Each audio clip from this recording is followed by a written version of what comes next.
Bueno, vamos a continuar en esta cápsula hablando de la reparación integral y vamos a empezar diciendo que la reparación integral del daño ha sido reconocida internacionalmente a través de los principios relativos por la Corte Penal Internacional y por los principios derivados del derecho internacional de los derechos humanos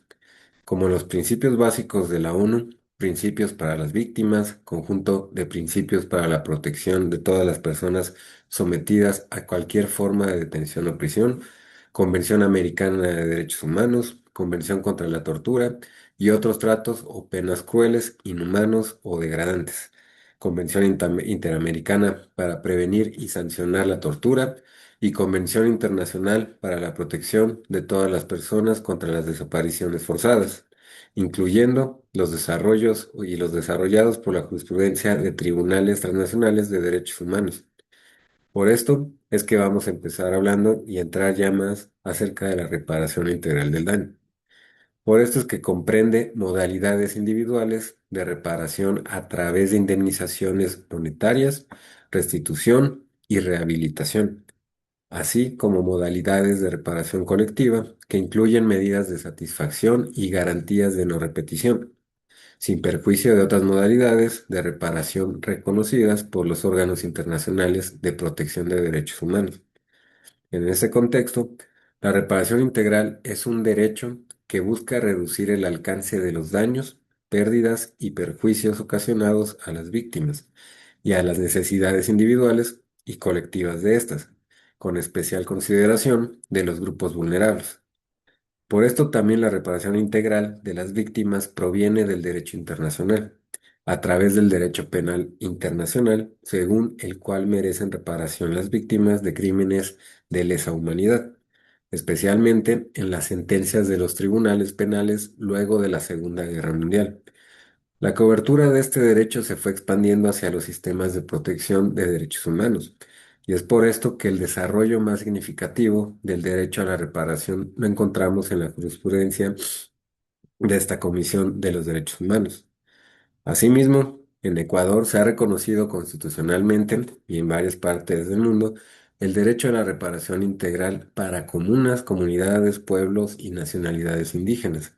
Y en el caso de infracciones penales, a la víctima se garantiza que gocen de protección especial mediante mecanismos para una reparación integral. Incluso se ha reconocido este derecho como un fin del proceso penal, que es la reparación del daño causado a la víctima, quien puede participar como parte del proceso penal. También, en este sentido, podemos decir que se guarda cierta armonía con la Constitución y entre los derechos de las víctimas se reconoce una reparación material e inmaterial, que señala la adopción de mecanismos para la reparación integral de los daños ocasionados que le permita a la víctima conocer de forma oportuna la verdad de los hechos, restablecer el derecho lesionado, la indemnización, la garantía de no repetición y cualquier forma de reparación, y esto también podemos decir que ya se define con precisión los mecanismos de reparación integral también como las formas no excluyentes de reparación integral, ya sea individual o colectiva, orientada a la reparación a restituir en la medida de lo posible al estado anterior de cuando se cometió la infracción. Entonces, la reparación coadyuva a disminuir el daño ocasionado. De igual manera, el reconocimiento de las garantías jurisdiccionales supone la obligación de los jueces, en caso de declararse la vulneración de derechos, de ordenar la reparación integral por el daño material e inmaterial. La reparación integral procurará que la persona o personas titulares del derecho violado gocen y disfruten el derecho de la manera más adecuada posible y que se restablezca a la situación anterior a la violación. La reparación podrá incluir, entre otras formas, la restitución del derecho, la compensación económica o patrimonial, la rehabilitación, la satisfacción, las garantías de que el hecho no se repita, la obligación también de remitir a la autoridad competente para investigar y sancionar, las medidas de reconocimiento, las disculpas públicas, la prestación de servicios públicos, la atención de salud. La reparación, también podemos decir, por el daño material, comprenderá la compensación por la pérdida o detrimento de los ingresos de las personas afectadas, los gastos efectuados con motivo de los hechos y las consecuencias de carácter pecuniario, y esto que tengan un nexo causal con los hechos del caso. La reparación pecuniario que tenga este nexo causal y también por el daño inmaterial comprenderá la compensación mediante el pago de una cantidad de dinero o la entrega de bienes o servicios apreciables en dinero por los sufrimientos y las aflicciones causadas a la persona afectada, directa y a sus allegados. El menoscabo de valores muy significativos para las personas, así como las alteraciones de carácter no pecuniario en las condiciones de existencia del afectado o su familia, y la reparación se realizará en función del tipo de violación, las circunstancias del caso, las consecuencias de los hechos y la afectación al proyecto de vida. En la sentencia o acuerdo reparatorio deberá constar expresa mención de las obligaciones individualizadas, positivas y negativas a cargo del destinatario de la decisión judicial y las circunstancias de tiempo, modo y lugar en que debe cumplirse, salvo la reparación económica que debe tramitarse de conformidad con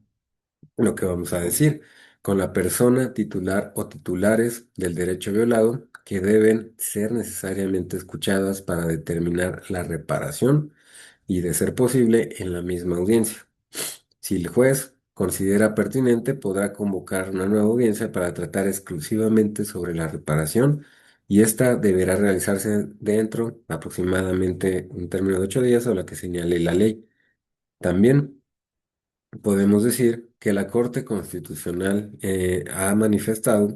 que la reparación integral recoge no solo los parámetros de derechos humanos del ámbito internacional, sino que permite entender a la reparación como una directriz transversal en la estructura de la Constitución que se aplica no solo a los casos de violaciones graves, que responden a los estándares internacionales de gravedad, y estos vinculados a los delitos de discriminación o actos intolerantes dirigidos a colectivos, lesa humanidad y tortura o cualquier trato cruel o inhumano. También podemos empezar o podemos decir que hay un acceso y consulta a las víctimas de las reparaciones. Por esto podemos decir o podemos repasar la noción de lo que es la víctima en la doctrina, y por esto también podemos decir que la víctima es el titular del bien jurídico penalmente protegido que ha sido dañado o puesto en peligro, y esto quiere decir que es un sujeto pasivo. También los órganos de protección de derechos deben escuchar las opiniones y observaciones de las víctimas y los familiares sobre los beneficios y prioridades con el fin de obtener una ayuda significativa para el proceso de reparaciones y los obstáculos que se les ha presentado para poder participar en dicho proceso. Por ejemplo, en una sentencia de acción de protección se ordena la reparación de una persona que había sido privado del derecho a la educación debido a su condición de persona con capacidades especiales.